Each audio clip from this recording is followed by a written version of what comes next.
Why are there so many pins on a SATA power connector?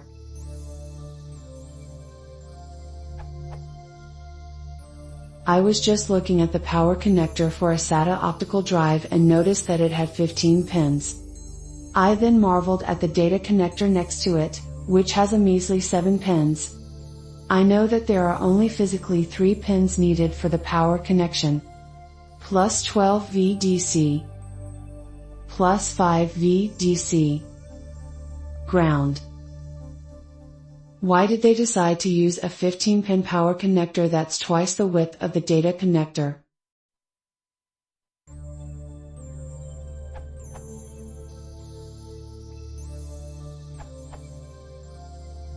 Here's the SATA data at amp, power pinouts. Remember, SATA is a serial bus. This means data transfer only needs 2 paths, TX, transmit, and RX, receive. In the case of SATA, there are actually 2 pins for each, a TX plus and TX, and a RX plus and RX. This is called twisted pair and, just like in twisted pair Ethernet, allows for longer wire runs with less noise from other wires. The other data pins are for ground, which also assists with noise elimination. So SATA doesn't need more data pins. Power, on the other hand, supplies 3.3 and NBSB, V, 5 and NBSB, V, 12 and NBSB, V, and ground. Not to mention extra pins, not present in all connectors, for hot plugging, activity indication, and staggered spin-up. As to why so many? Wikipedia again.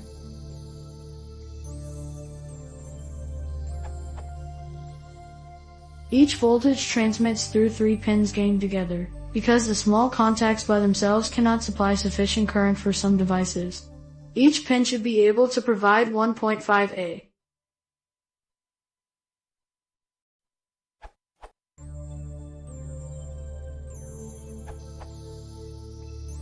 I am not sure this has been sufficiently answered.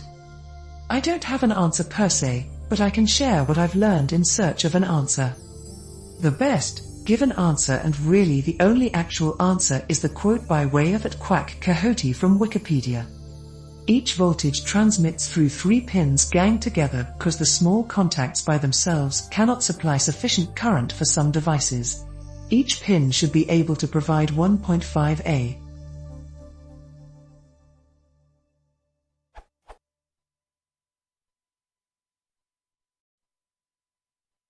But why 3 of each? They can't be used for signaling. You can't pull one V plus low, or pull a ground up because it's serially connected.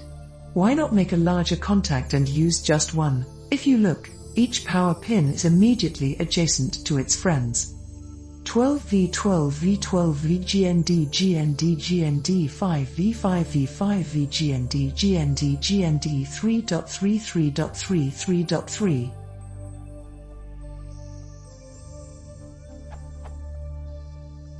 So, why not remove the spacing and make a larger contact area, if needed? Ta-da! Now the connector is half as wide. 12V GND 5V GND 3.3, or 2/3 RDS more precisely.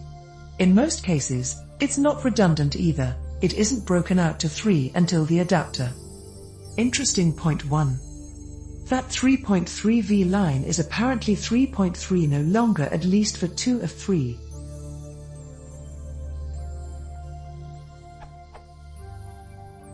To sum up, for products supporting the optional SATA 3.3 power disable (PWDS) function, the third pin, P3, of the SATA connector is now assigned as the power disable control pin. If P3 is driven high, 2.1V 3.6V, the power to the drive circuitry will be cut. All drives with this optional feature will not power up if a legacy SATA connector is used. This is because P3 driven high will prevent the drive from powering up. The easy, and not so elegant, solution is to use a 4-pin Molex to SATA connector or a power supply equipped with SATA connectors that follow the SATA 3.3 specification. Source: Tom's Hardware. Western Digital White Paper.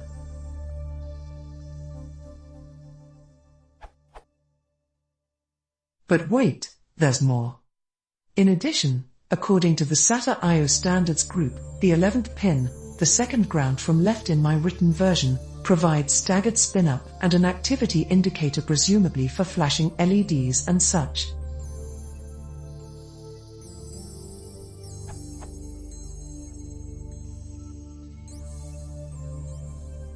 From a SATA I/O press release, SATA I/O is the international organization that owns and manages serial ATA specifications as open industry standards.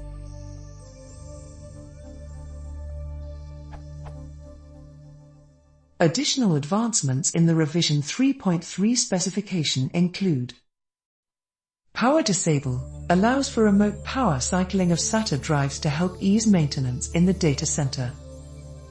Single pin activity indicator and spin-up control. An activity indicator and staggered spin-up can be controlled by the same pin, adding flexibility and providing users with more choices.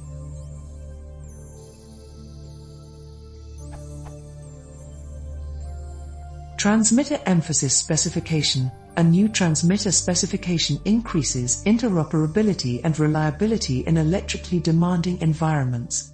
SATA I/O press release. You would think the answer would be found in depth on the SATA I/O website, but I have been unable to find it. Much of it is behind a paywall, unfortunately. Perhaps someone with this arcane answer can provide more info as to the thought process behind it. It would be in the 1.0 specifications, I imagine. A discussion on the arrangement. From a once rival, now sister site.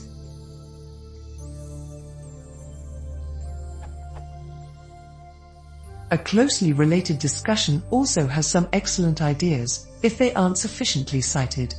Wikipedia, perhaps? The new SATA power connector contains many more pins for several reasons. 3.3V is supplied along with the traditional 5V and 12V supplies. To reduce impedance and increase current capability, each voltage is supplied by 3 pins in parallel, though 1 pin in each group is intended for pre-charging.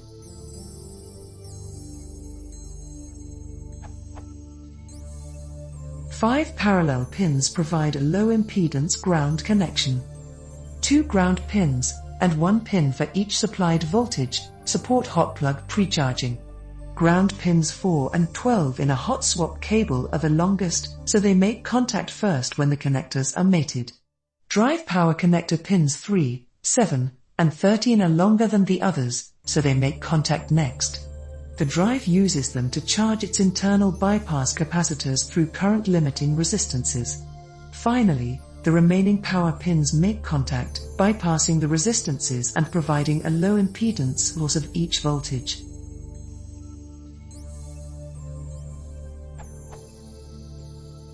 This two-step mating process avoids glitches to other loads and possible arcing or erosion of the SATA power connector contacts. Pin 11 can function for staggered spin-up, activity indication, both, or nothing. Here are the pins, as a reference for above. This explains some other interesting aspects, though I am unsure what they mean by 5 parallel pins. 5 parallel grounds, I suppose, 6 pin 11.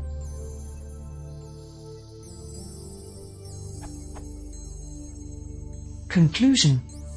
In conclusion, the only reasonable assumption is that these additional pins were left, in some cases, to provide additional functionality in the future. And perhaps it's the idea of a better connection, through redundancy maybe. It seems in 2 places, it's been stated that the parallel connections are preferred.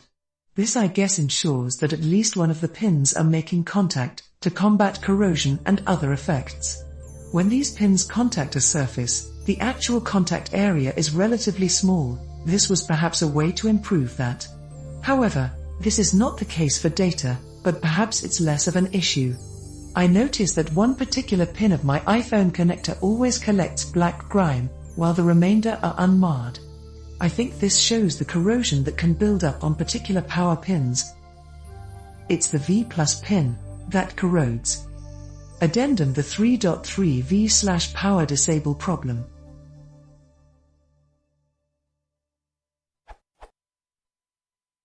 I figure most people end up here after the following scenario. Since shucking hard drives has become a thing and was a thing I was unaware of long before the time of this answer, the 3.3V pin slash and power disable issue is particularly relevant. A lot of users are shucking drives and finding they simply don't work in their computers, while they do work in an external bay. There are other possible reasons for this that should be excluded, principally, so I read, is encryption. But instead of using a Molex to SATA, or more likely a SATA to Molex to SATA connector, you can also do one of the following.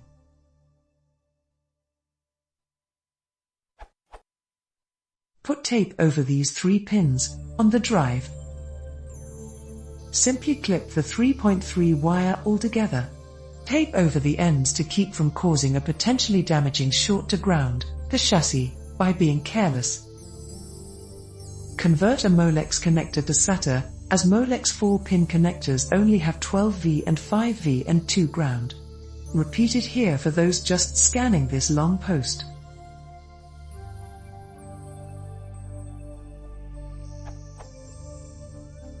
You don't need them. Hard drives never use them, nearly nothing uses the 3.3V rail. The impact of wire resistance to cause voltage droop grows as voltage falls, as a percent of original voltage, so if a device wants 3.3V, and it usually everything does use 3.3V or 5V, and in larger chips, where heat matters 1.8, 1.33 and 1.0, in their digital circuitry just not from the main SU. But it's more reliable and pretty easy to make it locally on board. In the near future, we may be using 12V only, like video card/PCI, which has been proposed and already exists in servers. The devices will just step down the voltage to whatever they want.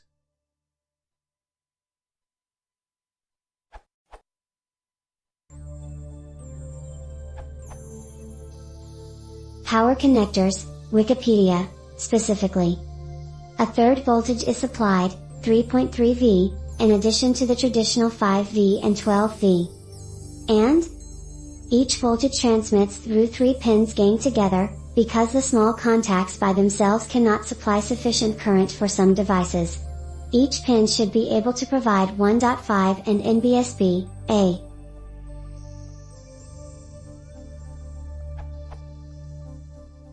So that is 9 pins needed for power, though very few, if any, drives use the 3.3 and NBSB, V lines, plus a few for ground.